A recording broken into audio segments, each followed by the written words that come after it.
Quando meu pai ligou naquela noite e disse apenas mande 40 mil reais agora, é urgente, e desligou, eu achei que algo terrível tinha acontecido. Meu coração gelou. Pensei em hospital, em tragédia, em perda. Não questionei. Arrumei tudo às pressas e fui direto para a casa deles. O que encontrei lá mudou completamente a forma como eu enxergava minha família, e a mim mesma. Não era uma emergência.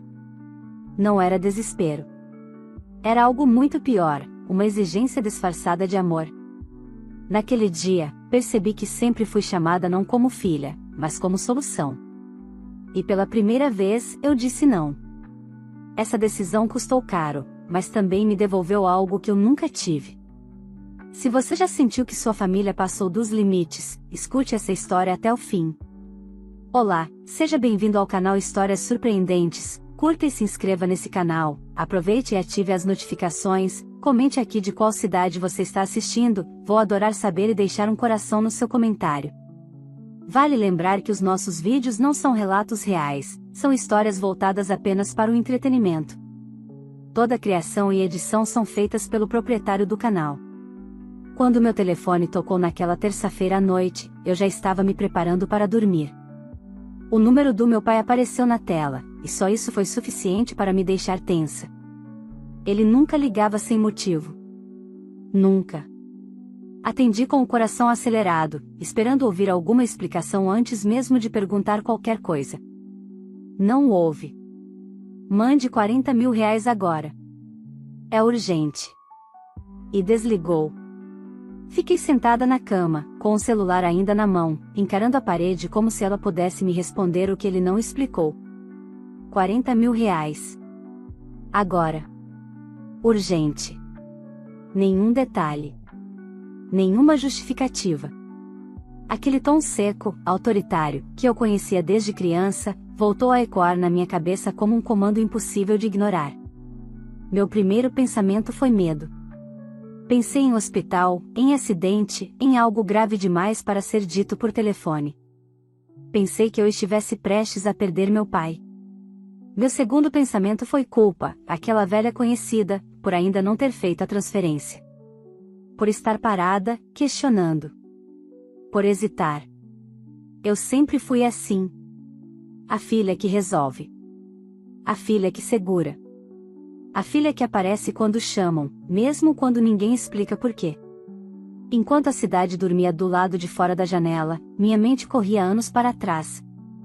Para a casa onde cresci, onde tudo parecia normal para quem via de fora, mas onde eu aprendi cedo que amor vinha com condições.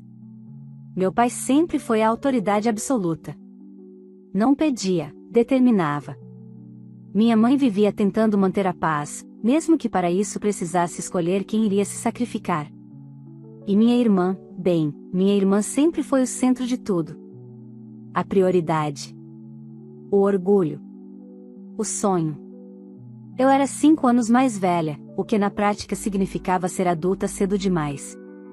Fui eu quem abriu mão de coisas, quem ficou em segundo plano, quem ouviu que agora não era o momento, enquanto o momento da minha irmã nunca parecia terminar. Se algo precisava ser resolvido sem barulho, caía no meu colo. Se alguém precisava ceder, era sempre eu. Mesmo depois de sair de casa, estudar, trabalhar e construir minha própria vida, aquele papel nunca me abandonou totalmente. Eu mandava dinheiro quando pediam. Ajudava quando insinuavam.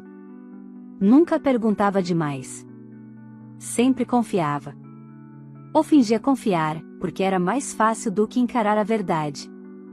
Naquela noite, caminhei pela sala tentando decidir o que fazer. Abri o aplicativo do banco, fechei. Abri de novo. 40 mil reais não eram pouca coisa, mas eu tinha. Trabalhei muito para ter. E talvez fosse exatamente por isso que eles ligaram para mim. Algo, porém, não encaixava. Meu pai nunca foi do tipo que pede ajuda financeira sem anunciar uma tragédia. E o jeito como desligou, frio demais até para um homem rígido como ele. Liguei de volta. Chamou até cair na caixa postal. Tentei minha mãe. Ela atendeu, mas falou pouco, desviou, disse apenas que depois conversávamos. Aquilo só aumentou meu aperto no peito. Quase não dormi.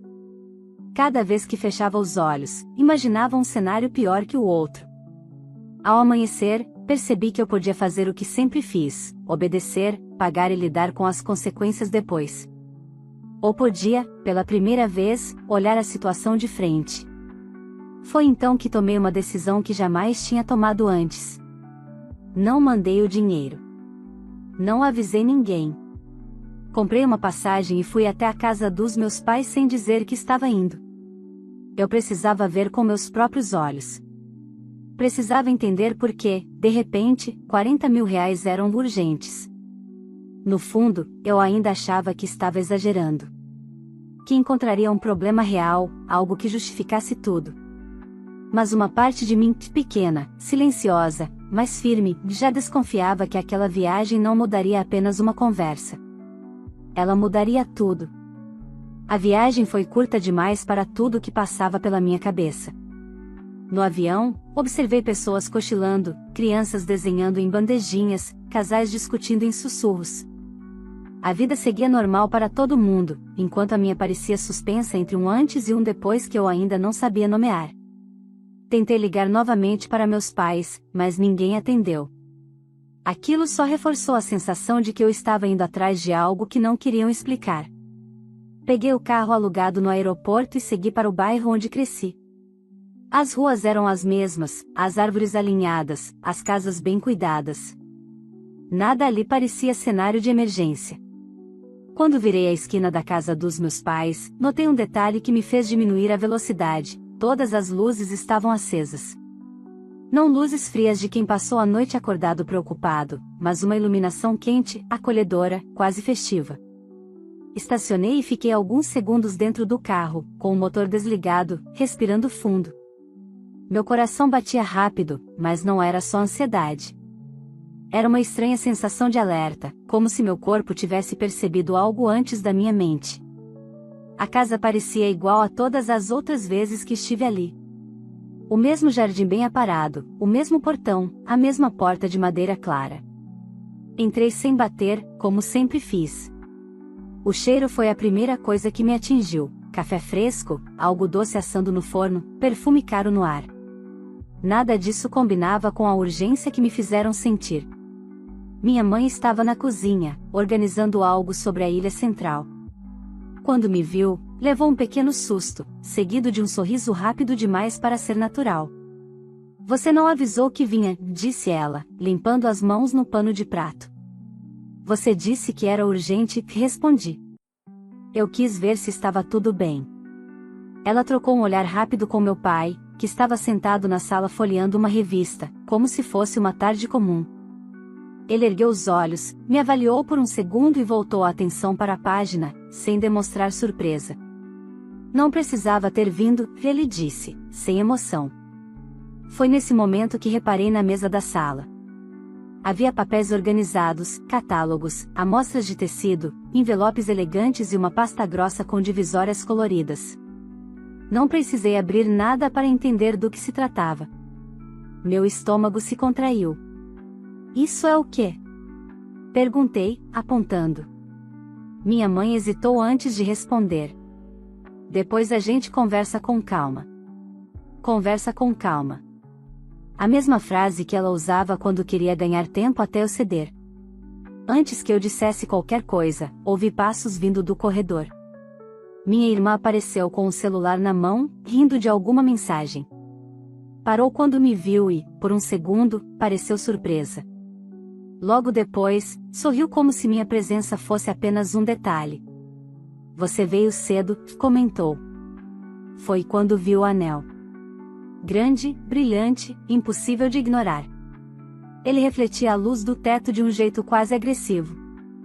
Olhei para a mão dela, depois para a mesa cheia de materiais, e então tudo começou a se encaixar de um jeito que me deu vontade de rir e chorar ao mesmo tempo. "Que anel é esse?" perguntei, ainda tentando manter a voz firme. Minha irmã ergueu a mão, orgulhosa. "Lindo, né?" Ele se superou. Ninguém mencionou dinheiro. Ninguém explicou nada. Minha mãe começou a falar sobre como planejar um casamento dava trabalho, como tudo estava caro, como minha irmã estava estressada com tantos detalhes. Meu pai apenas concordava em silêncio, como se aquela fosse a conversa mais natural do mundo. Eu olhava ao redor, tentando reconciliar aquela cena com a ligação da noite anterior. A urgência. O tom duro. O desligar abrupto. Tudo aquilo para isso? Foi ali, naquele exato momento, que algo mudou dentro de mim. Não foi raiva. Foi clareza. Eles não me chamaram porque precisavam de mim como filha. Me chamaram porque precisavam de mim como solução. Como sempre. E, pela primeira vez, eu não senti vontade imediata de resolver. Senti vontade de entender até onde aquilo iria. Fiquei parada no meio da sala por alguns segundos, absorvendo cada detalhe como se meu cérebro estivesse atrasado em relação à realidade. A pasta sobre a mesa tinha o nome de um buffet estampado em letras douradas. Reconheci a marca. Era um dos mais caros da cidade. Havia fotos de arranjos gigantes, lustres de cristal, mesas impecáveis. Tudo aquilo custava exatamente o tipo de dinheiro que meu pai exigiu sem piscar. Então, comecei, cruzando os braços, essa é a urgência? Minha mãe se apressou em responder, como sempre fazia quando percebia a tensão no ar, não fala assim. Você sabe como essas coisas funcionam. Sua irmã sempre sonhou com um casamento bonito. Bonito? Repeti. Vocês me ligam no meio da noite, pedem 40 mil reais sem explicação, e eu chego aqui para descobrir que é isso? Meu pai fechou a revista devagar e finalmente levantou o olhar. Havia irritação ali, não constrangimento. Abaixa o tom, ele disse. Não precisa fazer drama. Foi minha irmã quem se aproximou da mesa e bateu de leve na pasta, como se estivesse orgulhosa. É meu casamento, disse, sem qualquer culpa na voz. E você sabe que sempre quis o casamento dos sonhos. Aquilo doeu mais do que eu esperava. Não pela frase em si, mas pela naturalidade. Como se fosse óbvio que o sonho dela passasse por cima de qualquer limite meu. Vocês mentiram pra mim, falei, olhando primeiro para minha mãe, depois para meu pai. Eu achei que alguém estava em perigo. Ninguém mentiu, minha mãe respondeu rápido demais. A gente só simplificou. Simplificou? Senti um nó se formar na garganta. Vocês me fizeram atravessar o país achando que algo grave tinha acontecido. Meu pai se levantou. Alto, imponente, do jeito que sempre usou para encerrar conversas. Chega. Não estamos pedindo. Isso é uma ordem. Sou seu pai. Aquela frase me atingiu como um choque elétrico. Por um instante, o velho reflexo quase venceu. O de baixar a cabeça. O de obedecer. O de transferir o dinheiro e engolir o resto depois. Mas algo dentro de mim resistiu. Não, respondi, com uma calma que nem eu reconheci. Eu não vou mandar esse dinheiro. O silêncio caiu pesado. Minha mãe levou a mão ao peito, como se eu tivesse cometido um crime. Você não pode falar isso, ela disse. Já está tudo encaminhado. Esse não é um problema meu, respondi. Eu não concordei com nada. Minha irmã riu, um riso curto, debochado. Você sempre faz isso no final, disse ela. Reclama, mas acaba ajudando. Sempre ajudou. Aquilo abriu uma porta que eu vinha mantendo trancada há anos. Justamente, falei. Sempre ajudei. E é por isso que vocês acharam que podiam fazer isso. Meu pai deu um passo à frente. Depois de tudo que fizemos por você, o quê? Interrompi. Me ensinar a ceder? A me calar? A pagar contas que não eram minhas? Minha mãe tentou se aproximar, com aquele tom conciliador que sempre escondia pressão. Filha, pensa bem. Você está bem de vida. 40 mil reais não vão te fazer falta. Vão, sim, respondi. Vão me custar algo que vocês nunca consideraram importante. O quê? Minha irmã perguntou, impaciente. Meu limite. Ela revirou os olhos. Egoísmo puro. Foi aí que senti algo se acomodar dentro de mim. Não era mais dúvida. Era decisão. Vocês me ligaram exigindo dinheiro porque sabiam que eu viria, falei, lentamente. Sabiam que eu ficaria com medo. Sabiam que eu cederia. Só que dessa vez, vocês erraram. Meu pai cerrou os dentes. Se você sair por essa porta sem resolver isso, vai se arrepender. Eu respirei fundo. Pela primeira vez, não senti medo dessa ameaça. Talvez, respondi. Mas não hoje. Peguei minha bolsa e caminhei até a porta, sentindo os olhares nas minhas costas. Antes de sair, virei-me uma última vez. Isso acaba aqui. Saí sem esperar resposta, com a certeza incômoda de que aquela decisão não ficaria sem consequências. Saí da casa sentindo o ar da rua bater no rosto como um choque de realidade. Caminhei até o carro sem pressa, mas com o coração acelerado. Dentro de mim, uma mistura estranha de alívio e antecipação se formava. Eu sabia que aquilo não terminaria ali. Nunca terminava. A diferença é que, dessa vez, eu não tinha recuado. Antes mesmo de dar partida, meu celular vibrou. Uma mensagem da minha mãe. Um texto longo, carregado de emoção, falando sobre família, união, sacrifício. Dizia que eu estava sendo dura, que aquele não era o momento de criar conflitos, que eu estava colocando tudo a perder por orgulho. Não respondi. Dirigi até o hotel tentando organizar os pensamentos. No caminho, lembrei de todas as vezes em que aquele mesmo discurso foi usado para me convencer a ceder. Sempre havia uma justificativa bonita para o que, no fundo, era simples: eu era o recurso disponível. A solução silenciosa. A filha que não dava trabalho, desde que aceitasse carregar o peso dos outros. No quarto do hotel, sentei na cama e encarei o celular outra vez. Agora havia uma mensagem do meu pai. Curta. Fria. Dizia que eu tinha passado dos limites, que estava envergonhando a família e que esperava que eu pensasse melhor antes de tomar decisões irreversíveis. Li 2 vezes. Depois desliguei o telefone. Na manhã seguinte, acordei com aquela sensação antiga de culpa tentando se infiltrar. O reflexo de anos me dizendo que eu estava errada, que precisava consertar a situação. Fui até o banheiro, lavei o rosto e me olhei no espelho. Pela primeira vez, não vi a filha difícil. Vi alguém cansada de ser manipulada. Abri o aplicativo do banco. A transferência recorrente que eu fazia todos os meses para meus pais estava ali, programada como sempre. Um valor que, ao longo dos anos, eu parei de questionar. Cancelar levou menos de 1 minuto. Um clique. Uma confirmação. Silêncio. Nenhuma cerimônia. Nenhuma discussão. Apenas o fim de algo que nunca deveria ter sido automático. O telefone voltou a vibrar algumas horas depois. Dessa vez, era minha irmã. A mensagem não tinha rodeios. Disse que eu estava destruindo o casamento dela, que já tinham contado com aquele dinheiro, que fornecedores estavam cobrando respostas. Falava como se eu tivesse feito uma promessa, como se a responsabilidade fosse minha. Respirei fundo antes de responder. Digitei apenas uma frase: eu não concordei com isso. E bloqueei o número. Aquilo me assustou mais do que qualquer briga.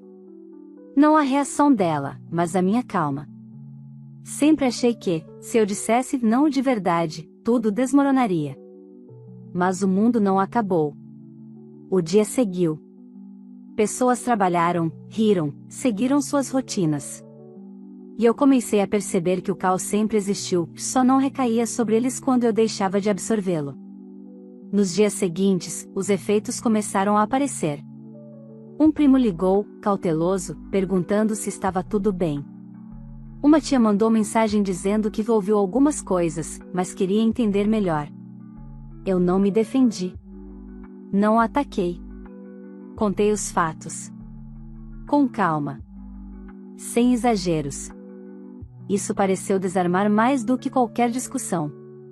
Soube, por comentários soltos, que o clima na casa dos meus pais havia mudado. Que discussões surgiram onde antes havia certeza. Que contas começaram a aparecer de forma mais concreta quando não havia mais um plano B automático. Pela primeira vez, as escolhas deles estavam cobrando um preço direto. À noite, sozinha no quarto, senti algo novo se acomodar dentro de mim. Não era vitória. Era autonomia. Eu não tinha mais medo da próxima ligação, da próxima exigência disfarçada de urgência. Pela primeira vez, minha vida não estava em espera.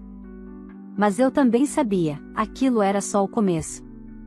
Quando as consequências ficam reais, as máscaras costumam cair. E eu estava prestes a descobrir até onde minha família iria quando percebesse que eu não voltaria atrás.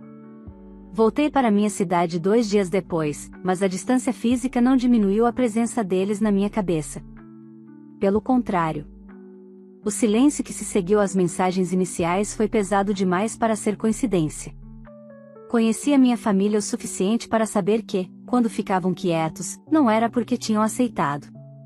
Era porque estavam se reorganizando. Na semana seguinte, a primeira tentativa veio disfarçada de gentileza. Minha mãe ligou cedo, com a voz mansa, quase doce. Falou do clima, perguntou do meu trabalho, comentou sobre uma receita nova que tinha aprendido. Por alguns minutos, parecia que nada tinha acontecido. Quase me deixei levar. Quase. A gente precisa conversar melhor, ela disse, finalmente. Seu pai anda muito abatido com tudo isso. Conversar sobre o quê? Perguntei. Houve uma pausa longa demais. Sobre você rever sua decisão. Desliguei antes que ela terminasse a frase. Não por raiva, mas por lucidez. Eu sabia exatamente como aquela conversa acabaria. Eu cederia um pouco, depois mais um pouco, até que nada tivesse realmente mudado. As tentativas seguintes foram menos sutis. Meu pai enviou uma mensagem dizendo que eu estava sendo ingrata, que estava abandonando a família no momento mais importante da vida da minha irmã. Pouco depois, veio outra, ameaçando cortar relações se eu continuasse nesse caminho. Li tudo com atenção e deixei sem resposta. Foi então que começaram a mexer onde sabiam que doía. Um tio apareceu no meu trabalho, fingindo que estava por perto. Disse que meus pais estavam passando vergonha, que eu deveria pensar no nome da família, que minha atitude estava sendo comentada.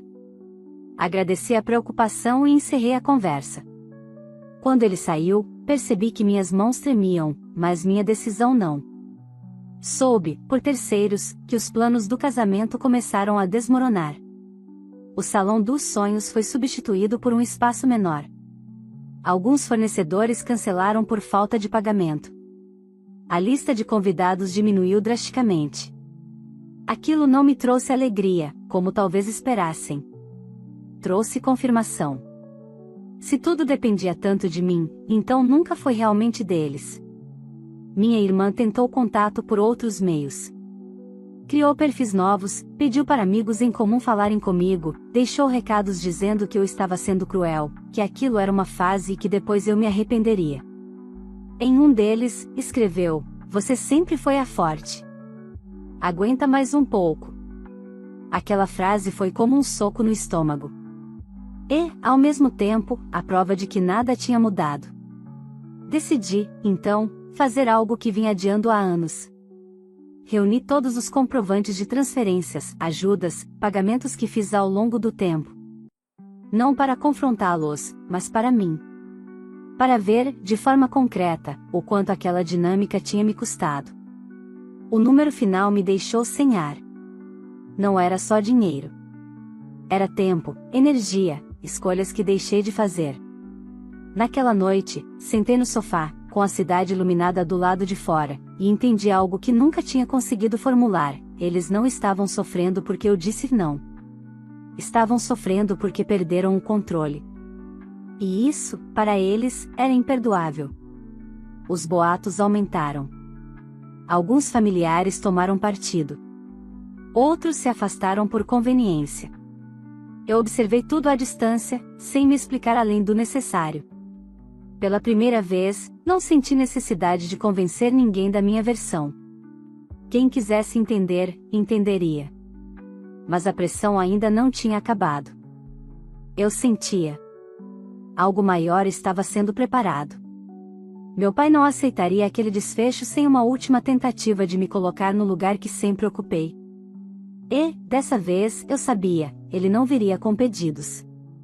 Viria com consequências. A última tentativa veio numa manhã comum demais para o peso que carregava. Eu estava saindo para o trabalho quando vi o nome do meu pai no visor do celular. Pensei em ignorar, mas atendi. Parte de mim precisava ouvir. Precisava confirmar que eu não estava imaginando tudo aquilo. Você vai nos ouvir até o fim, que ele disse, sem cumprimentos. É a última chance. Reconheci o tom. Não era pedido. Era imposição. Mesmo assim, fiquei em silêncio. Ele começou a falar sobre tudo o que tinham feito por mim, sobre como eu devia gratidão, sobre como minha atitude estava destruindo a família. Em seguida, mudou de estratégia. Disse que, se eu não ajudasse, eles venderiam coisas importantes, fariam dívidas, passariam vergonha. Cada frase era escolhida para me atingir onde sempre funcionou. Você quer isso na sua consciência? Ele perguntou. Por alguns segundos, a velha culpa tentou voltar. Aquela sensação de que, se algo desse errado, seria minha responsabilidade. Mas algo estava diferente. Eu já tinha visto demais. Já tinha entendido demais. O que vocês estão vivendo agora é consequência das escolhas de vocês, respondi. Não das minhas. Ele ficou em silêncio. Depois, soltou a frase que sempre vinha quando perdia o controle. Então esqueça que tem família. Eu fechei os olhos por um instante. Não doeu como ele esperava. Família não é quem exige, ameaça ou manipula, disse. Se é isso que você chama de família, então talvez eu nunca tenha tido uma. Desliguei antes que ele respondesse. Naquela tarde, recebi uma notificação inesperada. Um e-mail do advogado da família.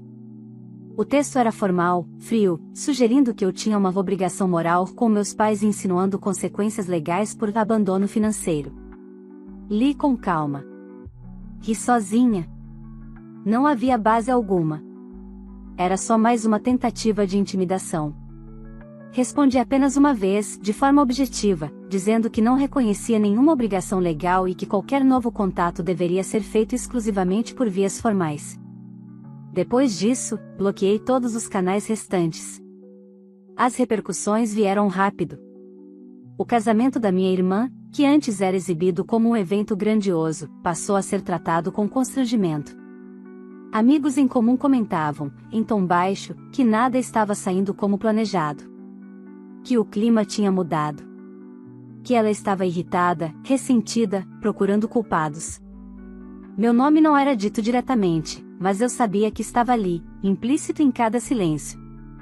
Curiosamente, foi nesse período que comecei a sentir algo que nunca tinha experimentado antes: espaço. Minhas noites ficaram mais leves. Meu telefone parou de ser uma fonte de ansiedade. Comecei a planejar coisas para mim sem a sensação de que, a qualquer momento, tudo teria que ser interrompido por uma emergência que não era minha. Um dia, encontrei uma antiga amiga da família para um café. Ela hesitou antes de falar, mas acabou dizendo: seus pais não estão lidando bem com o fato de você não ceder. Sorri, sem ironia. Eu imagino. Ela me olhou por alguns segundos, como se estivesse recalculando algo. Você parece diferente. Eu estou, respondi. Pela primeira vez. Naquela noite, recebi uma última mensagem da minha irmã, enviada de um número que eu não conhecia. Era longa, cheia de acusações, dizendo que eu tinha arruinado o momento mais importante da vida dela, que eu era fria, egoísta, ingrata. Não pedi ajuda. Exigi arrependimento. Li até o fim. Depois apaguei. Eu sabia que ainda faltava algo. Um fechamento definitivo. Nem sempre o fim vem com um grande confronto. Às vezes, ele vem com a certeza silenciosa de que não há mais nada a ser dito. E eu estava muito perto disso. O encerramento não veio com gritos, nem com pedidos de desculpa, nem com aquele momento cinematográfico que muita gente espera. Veio em silêncio. Um silêncio que, pela primeira vez, não me assustou. Algumas semanas depois da última mensagem da minha irmã, soube que o casamento aconteceu. Não do jeito que ela sonhou, não como foi anunciado no início, não com o brilho exagerado que parecia mais importante do que o próprio casamento. A festa foi menor, mais simples, cercada por comentários contidos e sorrisos forçados. Não vi fotos. Não procurei. Aquilo já não me dizia respeito. Meus pais também não ligaram mais. Nenhuma nova ameaça, nenhuma tentativa de chantagem emocional, nenhuma cobrança disfarçada de preocupação. Entendi, então, que tinham finalmente aceitado algo que nunca imaginaram. Eu não voltaria a ocupar o lugar que criaram para mim. No começo, achei que sentiria um vazio. Afinal, por mais disfuncional que fosse, aquela dinâmica tinha sido minha realidade por anos. Mas o vazio não veio. O que veio foi espaço. Espaço para respirar sem culpa. Espaço para decidir sem medo. Espaço para existir sem precisar justificar cada escolha. Passei a perceber o quanto minha vida sempre esteve em modo de espera. Espera por uma ligação, por uma exigência, por uma urgência que nunca era realmente minha. Sem isso, meus dias ganharam um ritmo diferente. Mais lento. Mais verdadeiro. Uma tarde, enquanto organizava documentos antigos, encontrei comprovantes de transferências, mensagens antigas, promessas implícitas que nunca foram ditas em voz alta, mas sempre cobradas. Não senti raiva. Senti encerramento. Guardei tudo em uma pasta, não para usar contra ninguém, mas como lembrete do que eu não aceitaria nunca mais. Alguns familiares se afastaram de vez. Outros, curiosamente, se aproximaram. Descobri histórias que nunca tinham me contado, verdades abafadas pelo mesmo medo que me manteve em silêncio por tanto tempo. Percebi que eu não era um caso isolado. Só tinha sido a primeira a dizer chega. Nunca houve reconciliação. Nenhum jantar de Natal, nenhuma conversa franca, nenhum pedido de perdão. E, pela primeira vez, isso não me pareceu uma falha. Nem todo afastamento é uma perda. Alguns são libertação. Hoje, quando penso nos meus pais, não sinto ódio. Sinto distância. E distância, aprendi, também pode ser uma forma de paz. Quanto à minha irmã, desejo que ela encontre maturidade um dia, mas não estarei lá esperando por isso. Cada um precisa lidar com as próprias escolhas. Eu segui em frente. Mudei pequenos hábitos, grandes prioridades, reconstruí limites que nunca me ensinaram a ter. Aprendi que amor não se prova com sacrifício constante, e que dizer não não me tornou dura, me tornou inteira. Não me arrependo de não ter enviado aqueles 40 mil reais. Aquela foi a decisão mais cara que já tomei, e a mais barata também. Cara, porque me custou a ilusão de uma família que nunca foi como eu esperava. Barata, porque em troca ganhei algo que dinheiro nenhum compra, autonomia, clareza e respeito por mim mesma.